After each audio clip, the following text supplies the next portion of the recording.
കേരളത്തിലെ ആരോഗ്യ മേഖല ഇന്ന് എവിടെ എത്തി നിൽക്കുന്നു? നമ്പർ 1 എന്ന് നാം അഭിമാനിക്കുമ്പോഴും സാധാരണക്കാരുടെ ജീവൻ എവിടെ, എത്രത്തോളം സുരക്ഷിതമാണ്? കോഴിക്കോട് മെഡിക്കൽ കോളേജിൽ ശസ്ത്രക്രിയക്കിടെ വയറ്റിൽ കത്രിക മറന്നുവെച്ച സംഭവവും അതിനുശേഷം ആ പാവം സ്ത്രീ നേരിട്ട ദുരനുഭവങ്ങളും കേരള മനസാക്ഷിയെ ഞെട്ടിക്കുന്നതാണ്. 5 വർഷക്കാലമാണ് ആ ഉപകരണം വയറ്റിൽ കിടന്ന് അവർ നരകിച്ചത്. ഈ വിഷയത്തിൽ കെ.സി. വേണുഗോപാൽ ഉന്നയിക്കുന്ന ചോദ്യങ്ങൾ പിണറായി സർക്കാരിനെ അക്ഷരാർത്ഥത്തിൽ പ്രതിക്കൂട്ടിലാക്കുകയാണ്. എന്ത് വിചിത്രമായ അന്വേഷണ റിപ്പോർട്ടുകളാണ് സർക്കാർ പുറത്തുവിടുന്നത്?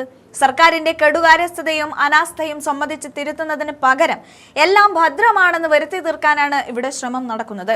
തെറ്റുകൾ ചൂണ്ടിക്കാണിക്കുന്ന മാധ്യമ പ്രവർത്തകരെയും പൊതുപ്രവർത്തകരെയും വിചാരണ ചെയ്തതുകൊണ്ട് ഈ സിസ്റ്റം നന്നാകില്ല എന്ന് കെ.സി. വേണുഗോപാൽ ഓർമ്മിപ്പിക്കുന്നുണ്ട്. ആരോഗ്യ വകുപ്പ് തന്നെ വലിയൊരു അസുഖം ബാധിച്ച അവസ്ഥയിലാണ്. ഇത് ഒറ്റപ്പെട്ട സംഭവമാണ് എന്ന് പറഞ്ഞ് കൈ കഴുകാൻ സർക്കാരിന് കഴിയില്ല. സത്യം പുറത്തു വരുമ്പോൾ ജാതിയും രാഷ്ട്രീയവും പറഞ്ഞ് പ്രതിരോധിക്കാൻ നോക്കാതെ തെറ്റ് പറ്റി എന്ന് സമ്മതിക്കാനുള്ള ആർജവമാണ് സർക്കാർ കാണിക്കേണ്ടത്. ഈ പാവം സ്ത്രീക്ക് അടിയന്തര ചികിത്സ ലഭ്യമാക്കാൻ പോലും കോൺഗ്രസ് നേതാക്കൾ ഇടപെടേണ്ടി വന്നു എന്നത് സർക്കാരിന് നാണക്കേടാണ്. ജനങ്ങളുടെ ജീവൻ വെച്ചുള്ള ഈ കളി ഇനിയെങ്കിലും അവസാനിപ്പിക്കേണ്ടതുണ്ട്. കേരളത്തിന്റെ ആരോഗ്യ മേഖല ഇനിയും ഇത്തരത്തിൽ തകരാൻ അനുവദിക്കരുത്. എന്തായാലും കെ.സിയുടെ ആ പ്രതികരണ വീഡിയോ നമുക്കൊന്ന് കണ്ടു നോക്കാം. അവര് സത്യത്തില് ആ ഷോക്കിൽ നിന്ന് ഇപ്പോഴും ഒരു മുക്തയായിട്ടില്ല.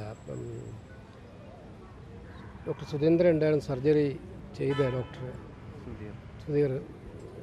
അപ്പോൾ അവരെ സംബന്ധിച്ചിടത്തോളം അവർക്ക് 5 വർഷക്കാലം അവരുടെ വയറ്റിൽ ഇത് കൊണ്ടു നടന്നത്, അതിൻ്റെ ഷോക്ക്, അതുണ്ടാക്കിയിട്ടുള്ളതായിട്ടുള്ള പ്രയാസങ്ങളൊക്കെ തന്നെ മാറിയെന്നിപ്പോൾ അവർക്ക് ബോധ്യമുണ്ട്. പക്ഷേ എങ്കിലും അതിൻ്റെ ഒരു മെൻ്റൽ അഗണിയിൽ നിന്നൊരു മുക്തമായിട്ടില്ലെന്നാണ് എനിക്ക് അവർ അവരോട് സംസാരിച്ചപ്പോൾ മനസ്സിലാക്കാൻ കഴിഞ്ഞത്.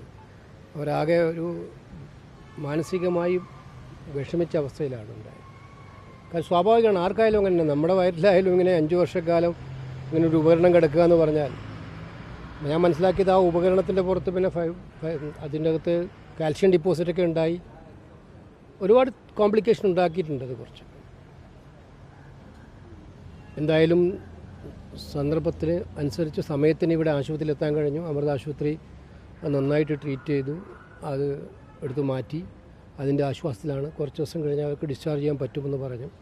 അപ്പോൾ അതുകൊണ്ട് ആ ആശ്വാസത്തിലാണ്. പക്ഷേ തനിക്കുണ്ടായിട്ടുള്ള ഈ വലിയ സങ്കടത്തിൽ വലിയ ഒരു പ്രയാസത്തെ തന്നെയാണ് ഇപ്പോഴും ഉള്ളത്. എന്ത് വിചിത്രമായിട്ടുള്ള വാദങ്ങളാണ് കേൾക്കുന്നത്, എന്ത് വിചിത്രമായ അന്വേഷണ റിപ്പോർട്ടുകളാണ് കേൾക്കുന്നത്.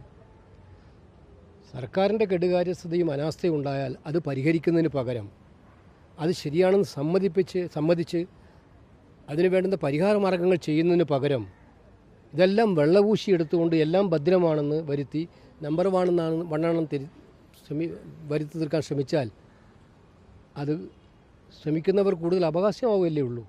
ഇതിപ്പോൾ പൊതുസമൂഹത്തിൻ്റെ മുമ്പിലുള്ള ചിത്രമല്ലേ. ആ ഉപകരണം എടുത്ത് പുറത്ത് കളഞ്ഞിട്ടുണ്ട്, എല്ലാവരും കണ്ടതാണത്. ഇതൊക്കെ പൊതുസമൂഹത്തിന് മുന്നിലുള്ളതല്ലേ. ഒരു രോഗിയെ സർജറി ചെയ്യുന്നത് അവരെ ബോധം കെടുത്തിട്ടല്ലേ. അപ്പോൾ അവരറിഞ്ഞിട്ടില്ലല്ലോ അതെന്തായാലും ഉണ്ടാകുന്നത്. ഈ ശസ്ത്രക്രിയയ്ക്ക് മുമ്പായിട്ട് 2000 രൂപ കൈക്കൂലി കൊടുക്കേണ്ട ഒരു സാഹചര്യം ഉണ്ടായിട്ടുണ്ടെന്നൊരു ആരോപണം ഈ കുടുംബം ഉന്നയിക്കുന്നു. നമ്മുടെ പൊതുജനാരോഗ്യ രംഗത്തുണ്ടായിക്കൊണ്ടിരിക്കുന്ന ഇത്തരം വളരെ ഗൗരവതരമായ കാര്യങ്ങൾ, നമ്മളാരും സർക്കാർ ആശുപത്രികളെ മോശമാക്കണമെന്ന് ആഗ്രഹിക്കുന്നവരല്ല. പക്ഷേ അവിടെ നടക്കുന്ന കാര്യങ്ങളെ നിയന്ത്രിക്കാനൊരു സിസ്റ്റമില്ല. ഉള്ള സിസ്റ്റം കംപ്ലീറ്റ്ലി ഫെയിലിയറാണ്. അത് സിസ്റ്റം ഫെയിലിയറാണെന്ന് വന്നു കഴിഞ്ഞാൽ ആ ഫെയിലിയറായ സിസ്റ്റത്തെ കറക്റ്റ് ചെയ്യാൻ ശ്രമിക്കുന്നതിന് പകരം ഈ സിസ്റ്റം ഫെയിലിയറാണെന്ന് ആരെങ്കിലും പറയുന്നവരെ കണ്ടെത്തിയിട്ട്, അത് മാധ്യമപ്രവർത്തകരായാലും അത് ഡോക്ടർമാരായാലും അത് പൊതുപ്രവർത്തകരായാലും അവരെ വിചാരണ ചെയ്യുന്നതുകൊണ്ട് എന്ത് കാര്യം ഉണ്ടാകുമ്പോൾ അതല്ലേ നടത്തിക്കൊണ്ടിരിക്കുന്നത്. ഇപ്പോൾ ഇത് കൃത്യമായിട്ട് നമ്മൾ മനസ്സിലാക്കേണ്ടത്, കേരളത്തിൻ്റെ ആരോഗ്യ മേഖല അനാസ്ഥയുടെ പിടിയിലാണ് എന്നതിന് സംശയമില്ല. പിടിപ്പുകൾ അതിൻ്റെ പര്യായമായി മാറിയിരിക്കുകയാണിത്. അതിൻ്റെ സംഭവങ്ങൾ ഒരു സ്ഥലത്തല്ല, ഒരു സ്ഥലത്ത് നമുക്ക് മനസ്സിലാകുമ്പോൾ ഇതെല്ലാം വരുമ്പോൾ ഒറ്റപ്പെട്ടതാണെന്ന് പറഞ്ഞ് ഒഴിഞ്ഞു മാറുകയല്ല വേണ്ടത്. 100 സംഭവങ്ങൾ ഒന്നിച്ചു വന്നാൽ അതെല്ലാം ഓരോന്നോരോന്ന് ഒറ്റപ്പെട്ടതാണെന്ന് പറഞ്ഞിട്ട് കാര്യമുണ്ടോ? അപ്പോൾ കാര്യമായിട്ടുള്ള അസുഖം ബാധിച്ചിരിക്കുന്നത് ആരോഗ്യ വകുപ്പിന് തന്നെയാണ്, അതിൻ്റെ ഉത്തരവാദപ്പെട്ട മേലധികാരികൾക്ക് തന്നെയാണ്. അത് ചികിത്സിച്ച് മാറ്റാതെ ഈ കാര്യങ്ങൾക്ക് പരിഹാരമുണ്ടാക്കാൻ കഴിയില്ല. ഇത് ചൂണ്ടിക്കാണിക്കുന്നവരെ കുറ്റപ്പെടുത്തി അല്ലെങ്കിൽ അവരെ വിചാരണ ചെയ്ത് അവരെ ഭീഷണിപ്പെടുത്തി ഇതൊന്നും ഇല്ല എന്ന് വരുത്തി തീർക്കാൻ ശ്രമിച്ചാൽ അത് ഗുണമല്ലാവുന്നത് എന്ന് മാത്രമേ എനിക്ക് അവരോട് പറയാനായിട്ടുള്ളൂ. ഞാൻ ആദ്യം തന്നെ പറഞ്ഞിരുന്നു സംഭവം ഉണ്ടായപ്പോൾ. അന്ന് തന്നെ നിങ്ങളുടെ മാധ്യമങ്ങളെല്ലാവരും വിളിച്ചിരുന്നു എന്നെ. അപ്പോൾ തന്നെ പറഞ്ഞിരുന്നു സർക്കാർ 24 മണിക്കൂറിൽ നടപടിയെടുക്കണം. ഈ കേസിൽ നമുക്കറിയാം ഇപ്പം നമ്മളെ രോഗിക്കുണ്ടാകുന്ന ഷോക്ക് ഇത് സംഭവിച്ചത് അറിഞ്ഞപ്പോൾ ഇത് മുമ്പ് തന്നെ ആശുപത്രിയുടെ ഭാഗത്തുണ്ടായ അവസ്ഥയാണ്. ഒരുപാട് പ്രാവശ്യം അവർ ഈ വയറിലുണ്ടാകുന്ന വേദനയുമായി ബന്ധപ്പെട്ട് ആശുപത്രികളിൽ കണ്ടിരുന്നു. അവരൊന്നും ഇത് കണ്ടുപിടിക്കാതെ കിഡ്നി സ്റ്റോണാണെന്ന് പറഞ്ഞുകൊണ്ട് തള്ളിക്കളിയായിരുന്നു. അതുമൂലം ഒരു മുറിവ് പോലും ഉണ്ടായിട്ടുണ്ട്. ഇത് ഒരു ശരീരത്തിൻ്റെ പ്രത്യേക ഭാഗത്ത് ടച്ച് ചെയ്ത് മുറിവുണ്ടായിട്ടുണ്ടെന്ന് പറഞ്ഞിട്ടുണ്ട്. അപ്പോൾ ആ ഒരു ഘട്ടത്തിൽ അടിയന്തരമായിട്ടും അന്ന് രാവിലെ അവർ ആശുപത്രി പോയപ്പോൾ സ്വാഭാവികമായിട്ടും നമ്മൾ കാണുന്നതാണ് അപ്പോൾ തന്നെ ആശുപത്രിയിൽ അഡ്മിറ്റ് ചെയ്ത് അതങ്ങ് റിമൂവ് ചെയ്യല്ലേ പതിവ്. അവരോട് തിങ്കളാഴ്ച വരാൻ പറയുക ചെയ്തത്. അവിടെ തന്നെ തെറ്റി. അപ്പോൾ വീണ്ടും നമ്മൾ അഭ്യർത്ഥിച്ച് 24 മണിക്കൂറിനകം ചികിത്സ കൊടുക്കണം. ഗവൺമെൻറ് ഭാഗത്ത് യാതൊരു ചലനവും കാണാത്തപ്പോഴാണ് ഞാനൊരു ആംബുലൻസ് അയച്ചിട്ട് അമൃത ആശുപത്രിയുമായിട്ട് സംസാരിച്ച് അവരെ ഇങ്ങോട്ടേക്ക് അയച്ചത്. എനിക്ക് അമൃത ആശുപത്രിയോട് വളരെയധികം നന്ദിയുണ്ട്. അവരെല്ലാ കാര്യങ്ങളും ഈ കാര്യത്തിൻ്റെ ഗൗരവം മനസ്സിലാക്കി, സെൻസിറ്റിവിറ്റി മനസ്സിലാക്കി അവരാവശ്യമായിട്ടുള്ള ചികിത്സകൾ ചെയ്തു കൊടുത്തു. അതിൻ്റെ ചിലവ് വഹിക്കാമെന്ന് ഞാൻ സമ്മതിച്ചിട്ടുണ്ട്. സർക്കാർ വഹിക്കാൻ എന്ന് പറഞ്ഞിട്ടുണ്ട്. എന്തായാലും ഈ കാര്യത്തിൽ എൻ്റെ സന്നദ്ധത ഞാൻ പൂർണ്ണമായിട്ടും അറിയിച്ചിട്ടുണ്ട്, ആശുപത്രിയെ അറിയിച്ചിട്ടുണ്ട്.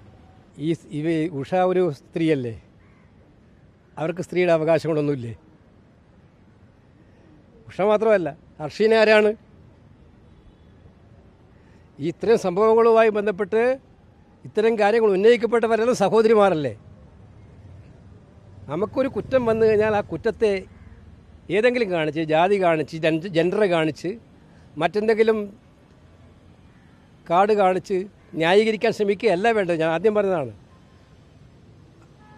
അബദ്ധം പറ്റിപ്പോയാൽ അല്ലെങ്കിൽ തെറ്റ് പറ്റിപ്പോയാൽ അത് തെറ്റാണെന്ന് പറഞ്ഞ് തിരുത്താൻ ശ്രമിക്കുമ്പോഴാണ് സിസ്റ്റം നന്നാവുക. ഈ തെറ്റല്ല എന്ന് പറഞ്ഞുകൊണ്ട് വീണ്ടും വീണ്ടും തെറ്റുകളിലേക്ക് വഴുതി വീഴാനാണ് അവർ ആഗ്രഹിക്കുന്നെങ്കിൽ അവരോട് എന്ത് പറയാൻ? അവരെ നന്നാക്കാൻ ആര് വിചാരിച്ചാലും പറ്റില്ല. എന്തായാലും അവസാനം ജനങ്ങൾ നന്നാക്കാൻ തീരുമാനിക്കും. അത്രേ എനിക്ക് പറയാനുള്ളൂ. തിരുവനന്തപുരം കാട്ടാക്കടയിലെ ഒരു സ്വകാര്യ ആശുപത്രിയിൽ 2.5 വയസ്സുകാരി മരിച്ചിട്ടുണ്ട്. അപ്പോൾ ഈ സ്വകാര്യ ആശുപത്രിക്കെതിരെ തീർച്ചയായിട്ടും അതിനകത്ത് എവിടെ സംഭവം ഉണ്ടായാലും ആ സംഭവം ഉണ്ടാകുന്നതിന് ഗവൺമെൻറ് നടപടി സ്വീകരിക്കണം. ഇതുകൊണ്ട് സർക്കാർ ആശുപത്രികളിൽ മാത്രമാണ് എല്ലാം സംഭവിക്കുന്നത്, സ്വകാര്യ ആശുപത്രികളെല്ലാം ഭദ്രമാണെന്ന് അഭിപ്രായമൊന്നും ഞങ്ങൾക്കാർക്കില്ല. അക്കാര്യത്തിൽ അവിടെ ഉണ്ടായാൽ ആ പാകപ്പിഴ ഉണ്ടായാൽ ആ പാകപ്പിഴകൾ സർക്കാർ അന്വേഷിക്കണം. എന്തിനാണ് അന്വേഷിക്കാതിരിക്കുന്നത്? ഗവൺമെൻറ്റിന് ഇക്കാര്യത്തിൽ കൃത്യമായൊരു കാഴ്ചപ്പാടാണ്. രോഗികൾ എന്ന് പറയുന്നത് അവർക്ക് പൂർണ്ണമായും സംരക്ഷണം കിട്ടാനുള്ള സാഹചര്യം ഉണ്ടാവണം. കോൺഗ്രസ് നേതാവിൻ്റെ ഉടമസ്ഥയിലുള്ള ആശുപത്രിയാണ്.